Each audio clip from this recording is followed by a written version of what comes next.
hearing. Without objection, so ordered. Now the chair will recognize Mr. Allred for 5 minutes. Well, thank you, Mr. Chairman. I want to thank you for holding this important hearing and for your focus on this issue.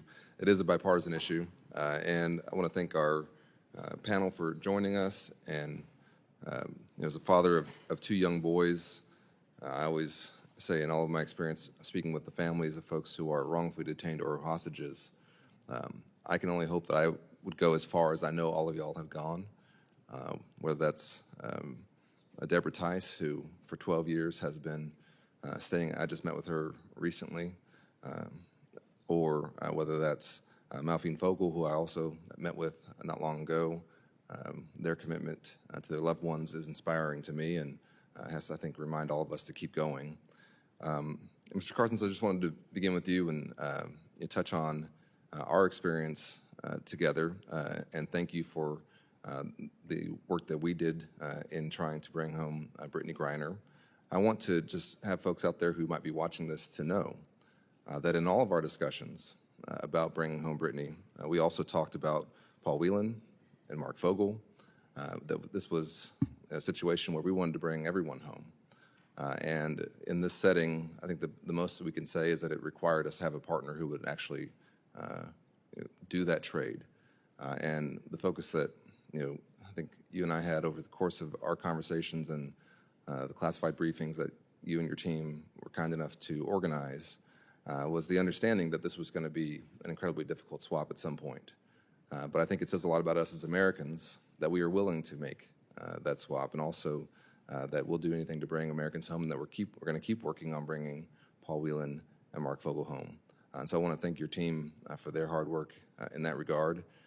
And obviously, watching Britney thrive now, and I think that's a testament to your hard work. And we have to keep working on bringing every American home. I wanted to come back to something that you mentioned about this being a global problem and needing a global solution.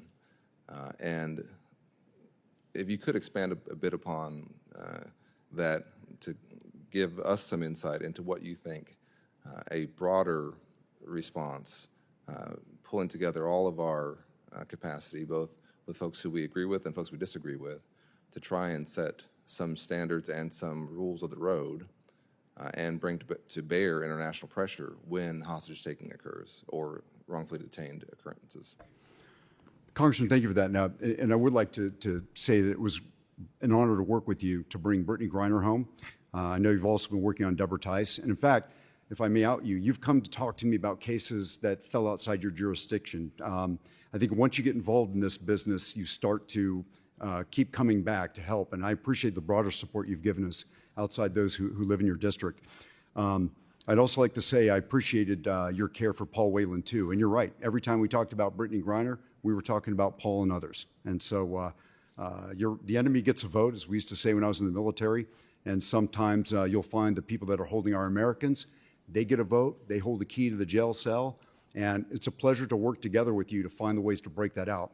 And I'll say, it's not the executive branch that brings people home. It's not my office. It's all of us. When someone comes home, it has the thumbprint of Capitol Hill, NGOs, empowered individuals, partners, and allies. So it was great to work with you on those cases and bring someone home. Now, before you accuse me of running out the clock, allow me to answer your question. So I can picture a time when, if we can build a multilateral coalition of 10 and then eventually 20 and then 30 countries, where we all start working on those toolbox with those tools that Congressman Ron was talking about, to where when someone's taken from a country, let's say that a Swede is taken by Iran, these countries can come together, make a determination together that this person is arbitrarily detained by the country of Iran, and then approach Iran with this suite of tools along lines of effort that will one day finally show the Iranians that we're onto their game, we're coming together, and we're going to make it too costly for them to do this again. Mm-hmm. That day is coming. Now, is it going to happen 7 years from now or 17 years from now? I don't know. What I can tell you is I have 2 people on my team, soon 3, that do nothing but this. I have a deterrence team, and 24/7, they worry about deterrence, and we are on the phone 24/7 with people around the world trying to pull in this multilateral effort to try to get this done. We also appreciate the leadership of the Canadians in this regard. So we're going to get this done one day, and it's going to come from a multilateral effort which is supported by this legal team that I talked to you about, by reestablishing the norms and working with you to try to find the ways that we can partner to gain new authorizations as needed to address this issue. Thank you, Mr. Chairman. If I could just say one thing before I yield. We're going to have a classified briefing, and I know Deborah Tice is likely watching this or will be watching this.